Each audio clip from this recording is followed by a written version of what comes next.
भारताने ऑपरेशन सिंदूर राबवत पाकिस्तानवर एअर स्ट्राईक केलं. यामध्ये अनेक दहशतवाद्यांचा खरं तर खात्मा झालेला आहे. मात्र एका दहशतवाद्याच्या खात्म्यासाठी अनेक लष्कर प्रमुख जे अंत्यसंस्कारासाठी उपस्थित होते. कसं पाहता या सगळ्या घटनेकडे? आपल्याला या सगळ्या संदर्भात बोलण्याचे संरक्षण तज्ज्ञ पटवर्धन सर आहे. सर, कसं पाहता तुम्ही?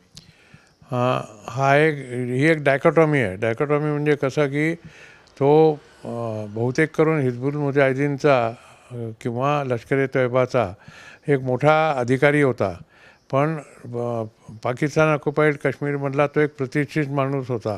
त्यामुळे त्याच्या जनाजावर फुलं ठेवायला पाकिस्तान आर्मीच्या चीफकडनं आणि राजकीय नेत्यांकडनं फुलांचे रीत आलेले होते किंवा चक्र आलेले होते. तर जो आपल्याकरता दहशतवादी आहे तो त्यांच्याकरता प्रतिष्ठित होता. हे सगळीकडेच चालतं की एकाचा दहशतवादी हा दुसऱ्याचा हिरो असतो. त्यामुळे त्याच्याकरता हे लोक आले. तर याच्यावरनं एक मात्र सिद्ध होतं की हिजबुल किंवा LETचा एक फार मोठा अधिकारी, म्हणजे बहुतेक करून सेकंड इन कमांड किंवा थर्ड इन कमांड असा मारला गेलेला आहे. याची मात्र आपल्याला खात्री आहे. नावं अजून आलेली नाही आहेत कोण आहे ते एक्झॅक्टली, पण जेव्हा नावं येतील तेव्हा कळेल की हा कुठल्या संघटनेचा होता आणि किती मोठा होता. ज्या पद्धतीने सर भारतानं ह्या स्ट्राईक करत असताना आतापर्यंत जे तिथले जे पाकिस्तानी जे आतंकवाद्यांना पोचलं जात होतं त्यातलाच एक कोणतरी असावा. आपण तो हल्ला केला. आपण जो हल्ला केला तो सर्वात जास्त तो अतिरेक्यांवरच केलेला, एक प्रकारे दहशतवाद्यांवर केला. मात्र पाकिस्तान त्याला कुठेतरी कबुली देत नाही. ते म्हणतात असं काही झालेलं नाही.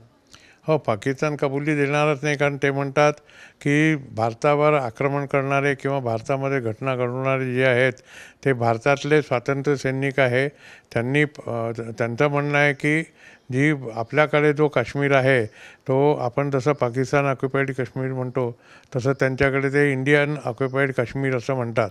त्यामुळे त्या इंडियन ऑक्युपाईड काश्मीरमधला जो माणूस आहे तो ते लोक स्वातंत्र्य सैनिक आहेत, ते असले आहेत, आमच्या याच्यात काहीच हात नाही असं त्यांचं म्हणणं आहे.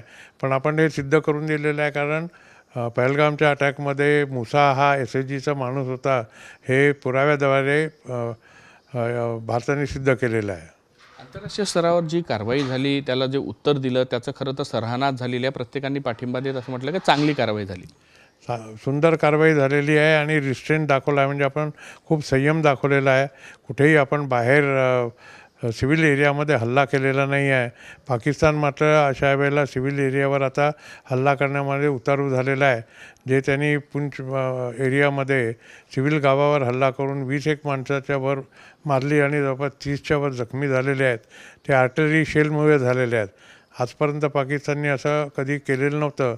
त्यांचा जो काही हल्ला व्हायचा तो पोस्टवर व्हायचा आणि चुकून माकून एखादा गोळा किंवा बंदुकीच्या गोळ्या जर गेल्या तर सिव्हिलियन लोक जखमी व्हायचे. पण आता मात्र यांनी तडक सिव्हिलियनवर हल्ला केला आहे. कदाचित आपल्याला उचकवण्याकरता केलेला आहे की तुम्हीसुद्धा आमच्या गावावर हल्ला करा. म्हणजे आम्ही सांगू शकतो की ऑपरेशन सिंदूरमध्ये भारताने आमचे सिव्हिलियनसुद्धा मारले आहेत. सर, ज्या पद्धतीने आता गोळीबार दोन्ही बाजूने सुरू झालेला आहे, आपले काही लोक मरण पावले, एक अधिकारी मरण पावलेला आहे सैन्याचा. हो, अधिकारी म्हणजे तो सैनिक आहे आर्टिलरीचा. तो बहुतेक तिथे OP म्हणून गेला असणार किंवा गावामध्ये काहीतरी घ्यायला म्हणून गेला असणार. त्या नागरिकांबरोबर तोही गेला. सर, आपण तिन्ही सैन्य खरं तर म्हणजे नौदल असो, लष्कर असो किंवा हवाई असो, तिन्ही सज्ज झालेला आहे, अलर्ट दिलेला आहे, अनेक ठिकाणी गस्ती वाढलेल्या आहे. हो, हा अलर्ट आपल्याला ठेवावाच लागणार आहे. कारण आपण जसं पहलगामनंतर 15व्या दिवशी हल्ला केला तसा पाकिस्तान काल जो आपण हल्ला केला ऑपरेशन सिंदूरचा, त्याच्यानंतर केव्हाही हल्ला करू शकतो. त्या हल्ल्यापासून आपल्याला वाचायला पाहिजे. आपल्याला आपलं गाड खाली करता कामा नये.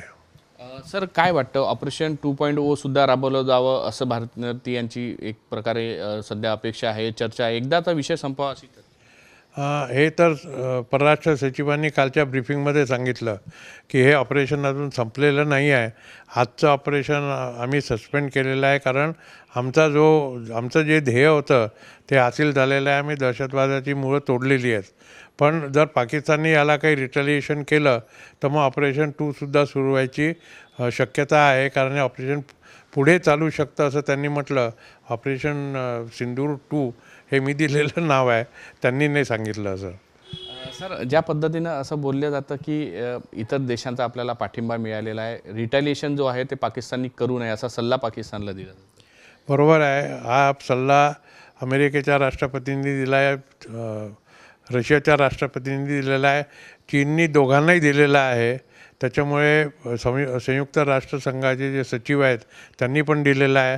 त्यामुळे दोघांना त्यांनी सांगितलं की याच्यावर तुम्ही आता जाऊ नका, आहे तिथेच थांबा. पण हे पाकिस्तान ऐकेल की नाही हे येणारा काळच सांगेल आहे. तरी आपल्याला काय वाटते सर, ज्या पद्धतीनं जी परिस्थिती उद्भवलेली आहे त्याला उत्तर द्यावंच लागेल आणि भारत त्याच्यानंतर जे उत्तर देईल ते आणखी मोठं असेल. अगदी बरोबर आहे तुम्ही म्हटलं ते, की जर पाकिस्तानने आपल्याला उत्तर दिलं तर आपल्याला उत्तर देणं हे भाग आहे. आणि ते उत्तर जे ऑपरेशन सिंदूर 1मध्ये झालं किंवा ऑपरेशन सिंदूरमध्ये झालं त्याच्यापेक्षा बरंच मोठं असेल यात शंकाच नाही आहे. नक्कीच कुठेतरी भारत जे आहे ते तयार आहे ह्या सगळ्याला. ऑपरेशन 2.0 जर झालं तर भारत पूर्णपणे जे आहे पाकिस्तानला सडेतोड उत्तर दिलं नाही. यावेळेचं जे उत्तर असेल ते काल झालेल्या एअर स्ट्राईकपेक्षाही कितीतरी भयानक आणि पाकिस्तानला आणखी मोठा धडा शिकवणार असेल. व्हिडिओ जर्नलिस्ट सौरभ बोलेसह पराग डोबळे, साम टीव्ही न्यूज, नागपूर. देश विदेशातील प्रत्येक घडामोडींचे लाईव्ह अपडेट मिळवण्यासाठी आता साम टीव्हीच्या सर्व सोशल मीडिया प्लॅटफॉर्मला लाईक, फॉलो आणि सबस्क्राईब करा. तसंच सर्व नोटिफिकेशनसाठी बेल आयकॉन प्रेस करायला विसरू नका.